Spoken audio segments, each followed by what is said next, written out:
I'm always struck by the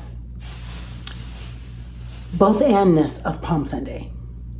The palms, the throwing down of capes and coats and other garments on the ground in front of Jesus to honor his kingship, his kinship with the people who were expecting a Messiah, someone anointed to come and deliver them from evil, to rescue them from oppression, to redeem them and put them back in a relationship with God that they continue to be safe and special and precious and holy. I'm always struck by the Hosanna, Hosanna-ness of the Palm Sunday moment. And per most of the research, while Jesus was riding in on one side of the city on a donkey, Caesar's chariots were riding in on the other side of the city. Two different worldviews, two different kinds of kingdoms, empires.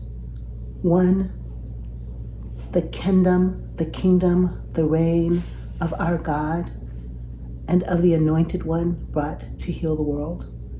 The other, the kingdom, the reign of Caesar, built on the backs of the poor, the ones who had the right to be citizens were the ones who were wealthy, landowning, built on the ethics of might makes right, and violence is how you take what you want and make it yours. I'm struck by the way we who are faithful people can see that same kind of contest today playing out in Ukraine, most obviously, but also playing out in our courts as we, the people, decide the kind of people that we want to be. That contest, that struggle, that worldview war of ideologies is why we end up in this story not only thinking about palms, but also thinking about passion, as in the death of Rabbi Jesus, whom we call Christ, anointed, whom we believe is the one sent to teach us how to love the world into healing, how to love the hell out of the world.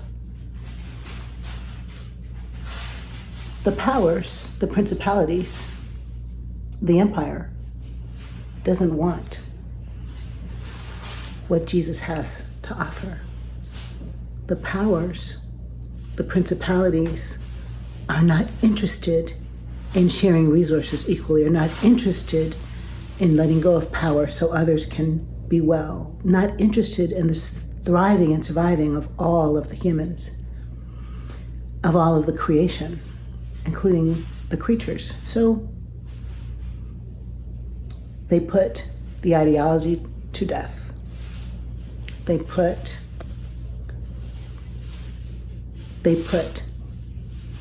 Jesus to death. And the way the story goes, death does not have the last word. The dying of love, the killing, the murder of goodness and kindness, it just doesn't happen.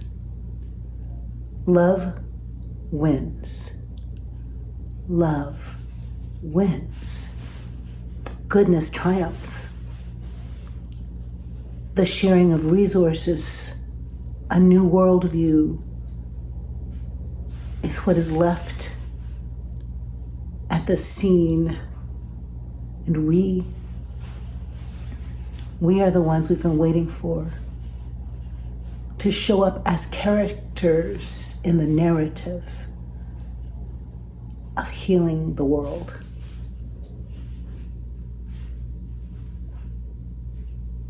This is the triumphant nature of Palm Sunday. Trouble don't last always. Suffering might last for a night, but joy comes in the morning. God and goodness and God's people and love triumph over evil and brokenness and war. It might feel like a cliffhanger, but we know how the story ends. It ends with light and love and peace.